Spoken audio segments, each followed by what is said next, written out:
The man let himself into his front door, and staggering lightly, like a drunken man as he crossed it, walked to the hall table, and mechanically laid down his hat, but still wearing his overcoat, turned and went into his library, and dropped on the edge of a divan, and stared out through the leaded panes of glass across the room facing him.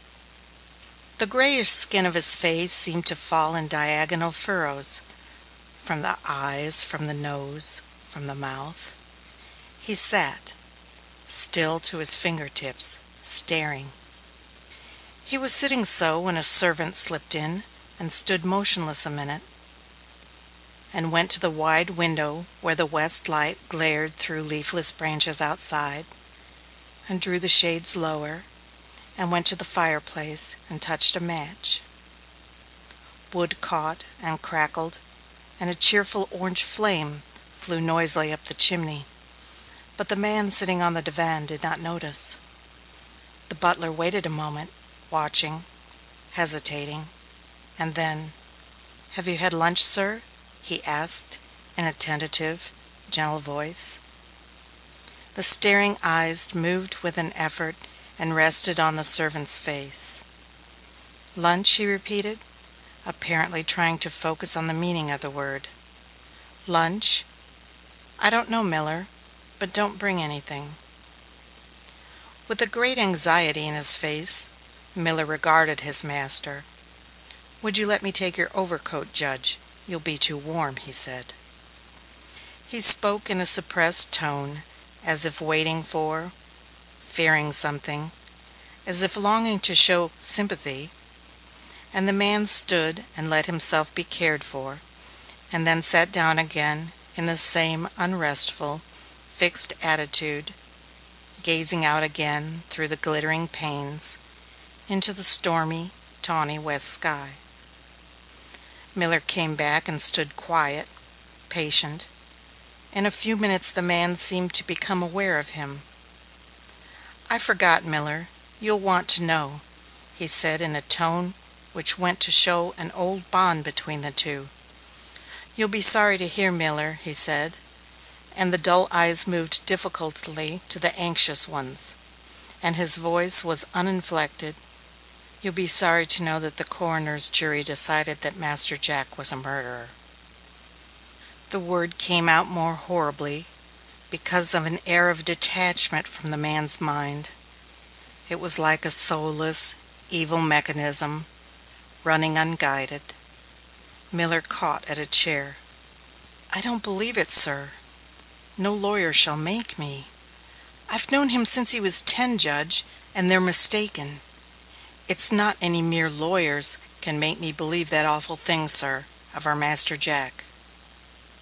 The servant was shaking from head to foot with intense rejection, and the old man put up his hand as if to ward off this emotion. "I wish I could agree with you," he said quietly, and then added, "Thank you, Miller." And the old butler, walking as if struck with a sickness, was gone. The man sat on the edge of the divan, staring out the window. Minute after minute, the November wind tossed the clean black lines of the branches backward and forward against the copper sky, as if a giant hand moved a fan of seaweed before a fire. The man sat still and stared. The sky dulled. The delicate wild branches melted together. The diamond lines in the window blurred, yet unmoved, unseeing. The eyes stared through them. The burr of an electric bell sounded. Someone came in at the front door and came to the door of the library, but the fixed figure did not stir. The newcomer stood silent a minute, 2 minutes. A young man in clerical dress, boyish, with gray, serious eyes. At length he spoke. "May I come in? It's Dick." The man's head turned slowly, and his look rested inquiring on his nephew. It was a minute before he said, as if recognizing him, "Dick, yes," and set himself as before, to the persistent gazing through the window. "I lost you at the courthouse," the younger man said. "I didn't mean to let you come home alone." "Thank you, Dick." It seemed as if neither joy nor sorrow would find a way into the quiet voice again. The wind roared, the boughs rustled against the glass, the fire, soberly settled to work, steamed and crackled, the clock ticked indifferently. There was no other sound in the room. The two men were silent, the one staring always before him, the other sitting with a hand on the older man's hand, waiting. Minutes they sat so, and the wintry sky outside darkened, and lay sullenly in bands of gray and orange against the windows. The light of the logs was stronger than the daylight. It flickered carelessly across the ashiness of the emotionless face. The young man, watching the face, bent forward and gripped his other hand on the unresponsive one in his clasp. "Uncle," he asked, "will it make things worse if I talk to you?" "No, Dick." Nothing made a difference, it seemed. Silence or words must simply fall without effect on the rock bottom of despair. The young man halted, as if dismayed. Before this overpowering inertia of hopelessness, he drew a quick breath. "A coroner's jury isn't infallible. I don't believe it of Jack. A lot of people don't believe it," he said. The older man looked at him heavily. "You'd say that. Jack's friends will. I've been trained to weigh evidence. I must believe it." "Listen," the young man urged. "Don't shut down the gates like that. I'm not a lawyer, but I've been trained to think, too, and I believe you're not thinking squarely. There's other evidence that counts besides this. There's Jack, his personality. It has been taken into consideration." "It can't be taken into consideration by strangers. It needs years of intimacy to weigh that evidence as I weigh it, as you. You know the best of all," he cried out impulsively. "If you'll let yourself know how impossible it was that Jack should have bought that pistol and taken it to Ben Armstrong's room to kill him. It was impossible. Impossible." The clenched fist came down on the black broadcloth knee with the conviction of the man behind it. The words rushed like melted metal, hot, stinging, not to be stopped. The judge quivered as if they had stung through the callousness, touched a nerve. A faint color crawled to his cheeks. For the first time he spoke quickly, as if his thoughts connected with something more than the gray matter. "You talk about my not allowing myself to believe in Jack. You seem to realize that such a belief might, stand between me and madness. I've been trying to adjust myself to a possible scheme of living, getting through the years till I go into nothingness. I can't. All I can grasp is the feeling that a man might have if dropped from a balloon and forced to stay gasping in the air with no place in it, nothing to hold to, no breath to draw, no earth to rest on, no end to hope for. There is nothing beyond." "Everything is beyond," the young man cried triumphantly. "The end, as you call it, is an end to hope for. It is the beginning of more than you have ever had, with them, with the people you care about." The judge turned a ghastly look on the impetuous bright face. "If I believed that, I should be even now perfectly happy.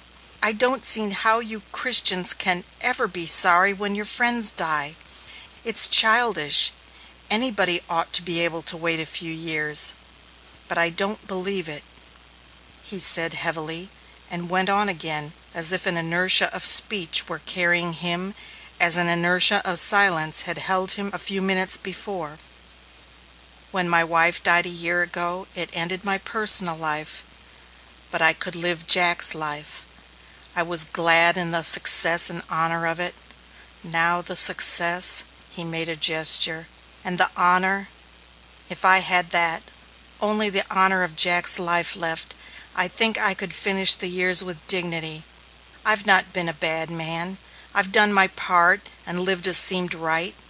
Before I'm old the joy is wiped out, and long years left. Why? It's not reasonable, not logical. With one thing to hold to, with Jack's good name, I might live. How can I now? What can I do? A life must have raison d'etre." "Listen," the clergyman cried again. "You are not judging Jack as fairly as you would judge a common criminal. You know better than I how often juries make mistakes. Why should you trust this jury to have made none?" "I didn't trust the jury. I watched as I have never known before how to watch a case. I felt my mind more clear and alert than common." "Alert!" He caught at the word. "But alert on the side of terror, abnormally clear to see what you dreaded.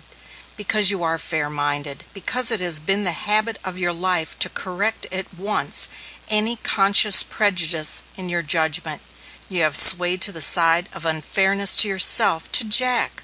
Uncle," he flashed out, "would it tear your soul to have me state the case as I see it? I might, you know, I might bring out something that would make it look different." Almost a smile touched the gray lines of his face. "If you wish." The young man drew himself into his chair and clasped his hands around his knee. "Here it is. Mr. Newbold, on the 7th floor of the Bruzon Bachelor Apartments, heard a shot at 1 in the morning, next to his bedroom in Ben Armstrong's room.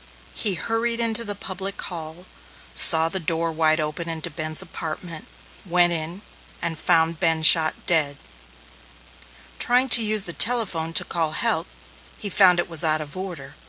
So he rushed again into the hall toward the elevator, with the idea of getting Dr. Avery, who lived below on the 2nd floor. The elevator door was open also, and a man's opera hat lay near it on the floor. He saw, just in time, that the car was at the bottom of the shaft, almost stepping inside in his excitement before he noticed this. Then he ran down the stairs with Jack's hat in his hand and got Dr. Avery, and they found Jack at the foot of the elevator shaft. It was known that Ben Armstrong and Jack had quarreled the day before. It was known that Jack was quick-tempered. It is known that he bought that evening the pistol which was found on the floor by Ben, loaded with 1 empty shell. That's the story." The steady voice stopped a moment, and the young man shivered slightly. His look was strained. Steadily he went on. "That's the story. From that the coroner's jury have found that Jack killed Ben Armstrong, that he bought the pistol to kill him, and went to his rooms with that purpose, that in his haste to escape he missed seeing that the elevator was down, as Mr. Newbold all but missed seeing it later, and jumped into the shaft and was killed instantly himself. That's what the jury get from the facts, but it seems to me they're begging the question. There are 100 hypotheses that would fit the case of Jack's innocence. Why is it that reasonable to settle on the one that means his guilt? This is my idea. Jack and Ben Armstrong had been friends since boyhood, and Jack, quick-tempered as he was warm-hearted and loyal. It was like him to decide suddenly to go to Ben and make friends. He had been to a play in the evening which had more or less that motif. He was open to such influences. It was like the pair of them, after the reconciliation, to set to work looking at Jack's new toy, the pistol. It was a brand new sort, and the two have been interested always in guns. I remember how I, as a youngster, was impressed when Ben and Jack bought their first shotguns together. Jack had got the pistol at Mellingham's that evening, you know. He was likely to be keen about it still, and then it went off. There are plenty of other cases where a man has shot his friend by accident. Why shouldn't poor Jack be given the benefit of the doubt? The telephone wouldn't work. Jack rushed out with the same idea which struck Mr. Newbold later, of getting Dr. Avery, and fell down the shaft. For me there is no doubt. I never knew him to hold malice. He was violent sometimes, but that he could have gone about it for hours with a pistol in his pocket and murder in his heart, that he could have planned Ben Armstrong's death and carried it out deliberately, it's a contradiction in terms. It's impossible, being Jack. You must know this. You know your son. You know human nature. The rapid resume was but an impassioned appeal. Its answer came after a minute, to the torrent of eager words. 3 words. Thank you, Dick. The absolute lack of impression on the man's judgment was plain. Ah! The clergyman sprang to his feet and stood, his eyes blazing despairingly, looking down at the bent, listless figure. How could he let a human being suffer as this one was suffering? Quickly his thoughts shifted their basis. He could not affect the mind of the lawyer. Might he reach now, perhaps, the soul of the man? He knew the difficulty, for before this his belief had crossed with swords with the agnosticism of his uncle, an agnosticism shared by his father, in which he had been trained, from which he had broken free only 5 years before. He had faced the batteries of the 2 older brains at that time, and come out with the brightness of his new-found faith untarnished, but without, he remembered, scratching the armor of their profound doubt in everything.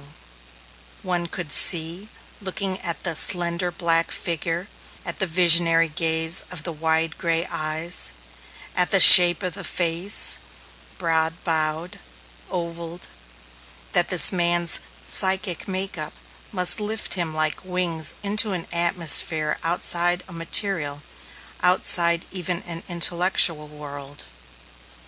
He could breathe freely only in a spiritual air, and things hard to believe to most human beings were, perhaps, his everyday thoughts. He caught a quick breath of excitement as it flashed to his brain that now, possibly, was coming the movement when he might justify his life, might help this man whom he loved to peace. The breath he caught was a prayer. His strong, nervous fingers trembled. He spoke in a tone whose concentration lifted the eyes below him, that brooded, stared. I can't bear it to stand by and see you go under, when there's help close. You said that if you could believe that they were living, that you would have them again. You would be perfectly happy no matter how many years you must wait. They are living as sure as I am here, as sure as Jack was here, and Jack's mother. They are living still. Perhaps they're close to you now. You've bound a bandage over your eyes. You've covered the vision of your spirit so that you can't see. But that doesn't make nothingness of God's world. It's there, here, close maybe. A more real world than this little thing. With a boyish gesture, he thrust behind him the universe. What do we know about the earth except effects upon our consciousness? It's all a matter of interference. You know that better than I.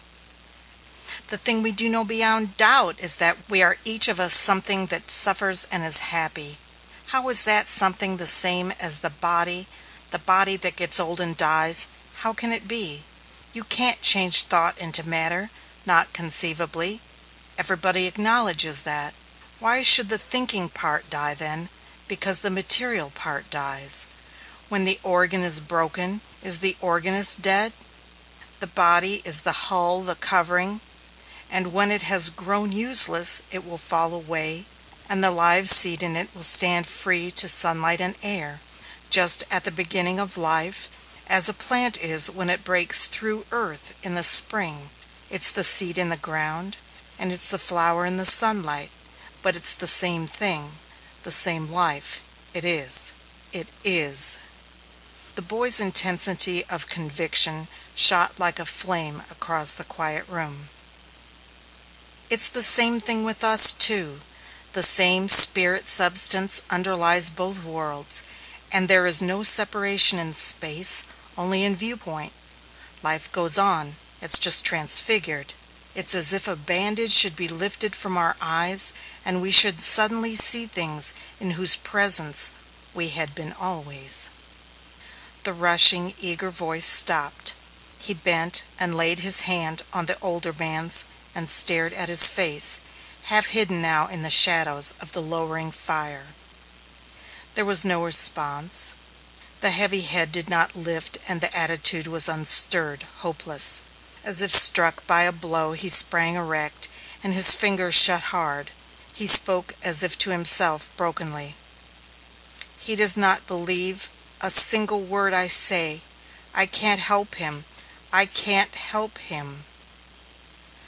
Suddenly the clenched fists flung out, as if of a power not their own, and his voice rang across the room.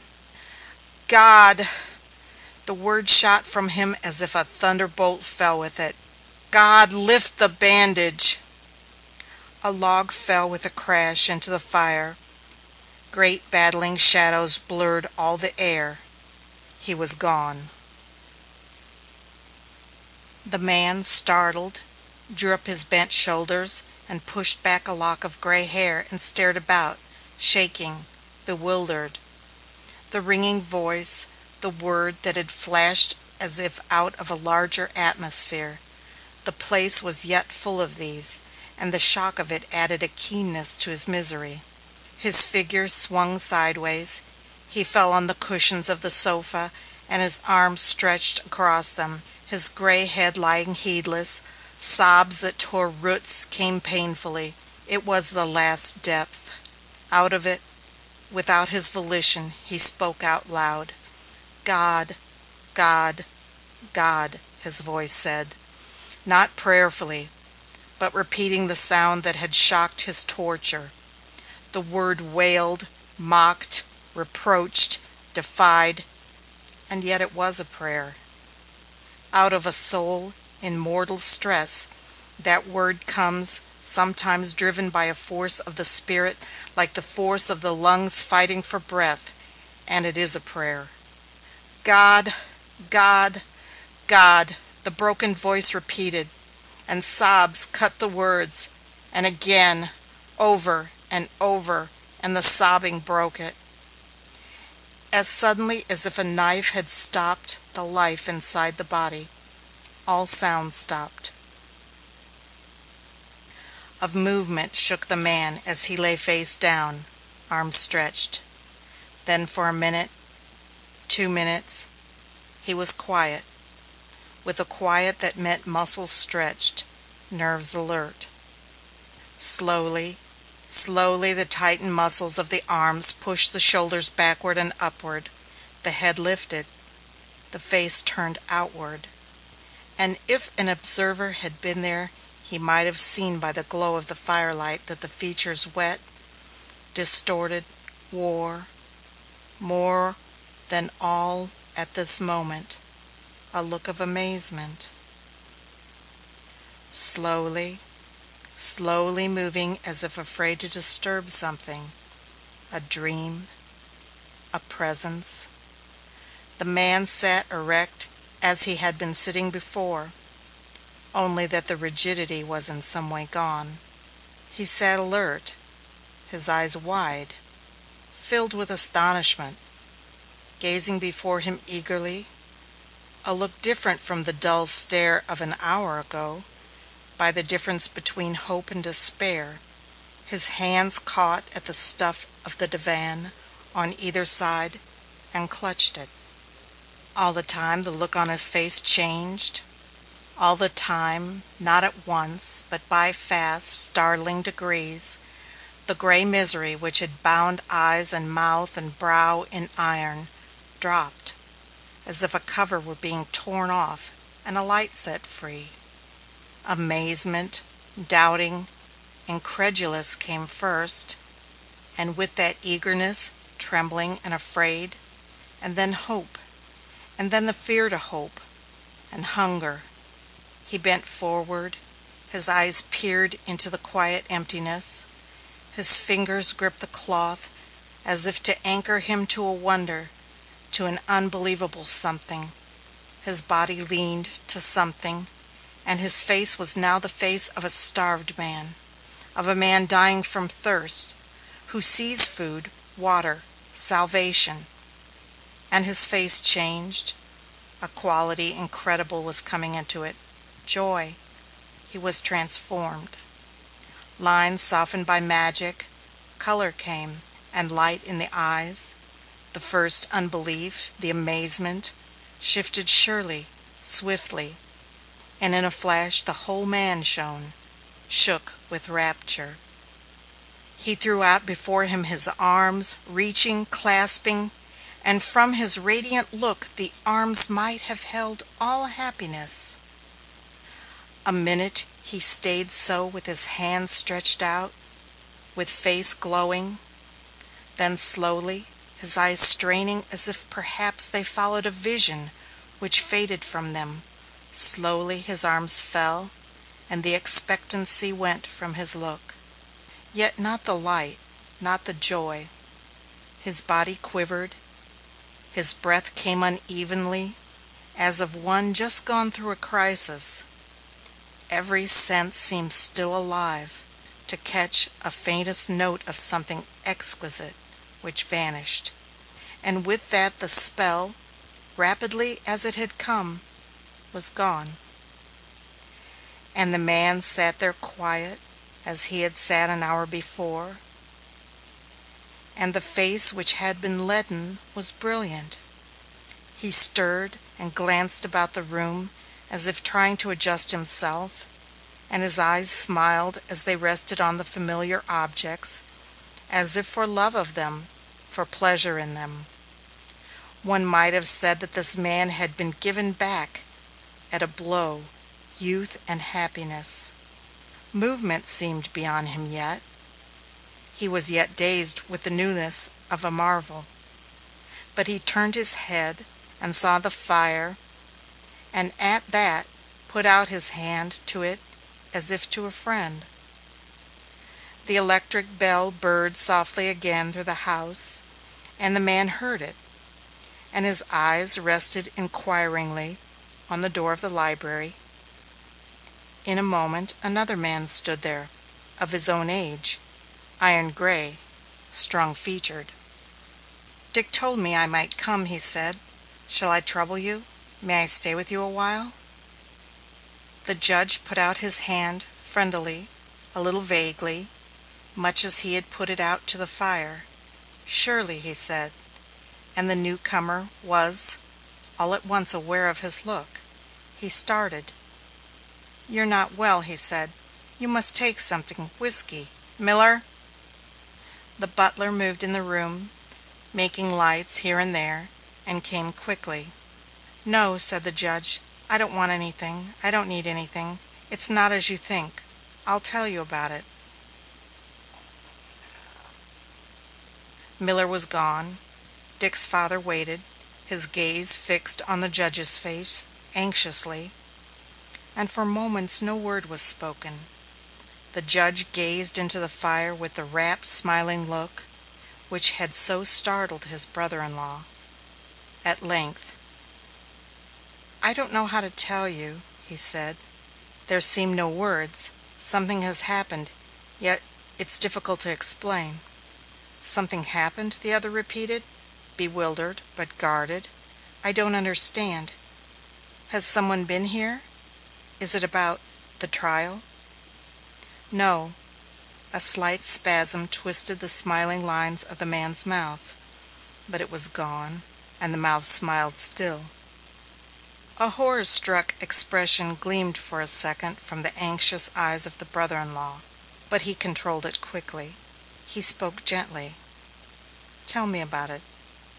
It will do you good to talk." The judge turned from the fire, and at sight of his flushed cheeks and lighted eyes the other shrank back, and the judge saw it. "You needn't be alarmed," he said quietly. "Nothing is wrong with me. But something has happened, as I told you, and everything is changed." His eyes lifted as he spoke and strayed about the room, as if considering a change which had come also to the accustomed setting. A shock of pity flashed from the other, and was mastered at once. "Can you tell me what has happened?" he urged. The judge, his face bright with a brightness that was dreadful to the man who watched him, held his hand to the fire, turning it about as if enjoying the warmth. The other shivered. There was silence for a minute. The judge broke it, speaking thoughtfully. "Suppose you had been born blind, Ned," he began, "and no one had ever given you a hint of the sense of vision, and your imagination had never presented such a power to your mind. Can you suppose that?" "I think so, yes," the brother-in-law answered, with careful gentleness, watching always the illumined countenance. "Yes, I can suppose it." "Then fancy, if you will, that, all at once sight came, and the world flashed before you. Do you think you'd be able to describe such an experience?" The voice was normal, reflective. Many a time the two had talked together of such things in this very room, and the naturalness of the scene, and of the judge's manner, made the brother-in-law for a second forget the tragedy in which they were living. "Why, of course," he answered. "If one had never heard of such a power, one's vocabulary wouldn't take in the words to describe it." "Exactly," the judge agreed. "That's the point I'm making. Perhaps now I may tell you what it is that has happened, or rather I may make you understand how a definite and concrete event has come to pass which I can't tell you." Alarm suddenly expressed itself beyond control in the brother-in-law's face. "John, what do you mean? Do you see that you distress me? Can't you tell me clearly if someone has been here, what it is, in plain English, that has happened?" The judge turned his dreamy, bright look to the frightened man. I do see," he brought out affectionately. "I'll try to tell, as you say, in plain English, but it is like the case I put. It is a question of lack of vocabulary. A remarkable experience has occurred in this room within an hour. I can no more describe it than the blind man could describe sight. I can call it by only one name, which may startle you: a revelation." "A revelation?" The tone expressed incredulity, scarcely veiled scorn. The judge's brilliant gaze rested undisturbed on the speaker. "I understand, none better. A day ago, 2 hours ago, I should have answered in that tone. We have been trained in the same school, and have thought alike. Dick was here a while ago and said things. You know what Dick would say. You know how you and I have been sorry for the lad, been indulgent to him, with his keen, broad mind, and that inspired self-forgetfulness of his. How we've been sorry to have such qualities wasted on a parson, a religion machine. We've thought he'd come around in time, that he was too large a personality to be tied to a treadmill. We've thought that all along, haven't we? Well, Dick was here, and out of the hell where I was, I thought that again. When we talked, I thought in a way, for I couldn't think much, and that after a consistent voyage of agnosticism, I wouldn't be whipped into a sniveling belief at the end, by shipwreck. I would at least go down without surrendering. In a dim way I thought that. And all that I thought then, and have thought through my life, is nothing. Reasoning doesn't weigh against experience. Dick is right." The other man sat before him, bent forward, his hands on his knees, listening, dazed. There was a quality in the speaker's tone which made it necessary to take his words seriously. Yet the other sighed and relaxed a bit as he waited, watched. The calm voice went on. The largest event of my life has happened in the last hour, in this room. It was this way. When Dick went out, I went utterly to pieces. It was the farthest depth. Out of it I called on God, not knowing what I did, and He answered. That's what happened. As if a bandage had been lifted from my eyes. I was in the presence of things indescribable. There was no change, only that where I was blind before, I now saw. I don't mean vision. I haven't words to explain what I mean. But a world was about me as real as this. It had perhaps always been there. In that moment I was first aware of it. I knew, as if a door had been opened, what heaven means, a condition of being. I knew another thing more personal, that, without question, it was right with those I thought I had lost, and that the horror which seemed blackest I have no need to dread. I cannot say that I saw them, or heard, or touched them, but I was with them. I understand, but I can't make you understand. I told Dick an hour ago that if I could believe they were living, that I should ever have them again, I should be perfectly happy. That's true now. I believe it, and I am perfectly happy. The listener groaned uncontrollably. I know your thought, the judge answered the sound, and his eyes were like lamps as he turned them toward the man. But you're wrong. My mind is not unhinged, you'll see. After what I've gone through, after facing eternity without hope, what are mere years? I can wait. I know. I am perfectly happy. Then the man who listened rose from his chair and came and put a hand gently on the shoulder of the judge, looking down at him gravely. I don't understand you very well, John, he said, but I'm glad of anything, of anything. His voice went suddenly. Will you wait for me here a few minutes? I'm going home and I'll be back. I think I'll spend the night with you if you don't object. Object? Wait! The judge looked up in surprise, and with that he smiled. I see. Surely, I'd like to have you here. Yes, certainly I'll wait. Outside in the hall, one might have heard the brother-in-law say a low word or two to Miller as the man helped him on with his coat. Then the front door shut softly, and he was gone. And the judge sat alone, his head thrown back against his chair, his face luminous. The other man swung down the dark street, rushing, agitated. As he came to the corner, an electric light shone full on him, and a figure crossing down toward him halted. Father, I was coming to find you. Something extraordinary has happened. I was coming to find you. Yes, Dick. The older man waited. I've just left Charlie Owen at the house. You remember Charlie Owen? No. Oh, yes, you do. He's been here with Jack. He was in Jack's class in college, in Jack's and Ben Armstrong's. He used to go on shooting trips with them both, often. I remember now. Yes, I knew you would. His voice rushed on. He has been away just now, down in Florida shooting, away from civilization. He got all his mail for a month in one lump, just now, 2 days ago. In it was a letter from Jack and Ben Armstrong, written that night, written together. Do you see what that means? What? The word was not a question, but an exclamation. What, Dick? Yes. There were newspapers, too, which gave an account of the trial. The first he'd heard it. He was away in the Everglades. He started instantly and came on here when he read the papers and realized the bearing his letter would have on the trial. He has traveled day and night.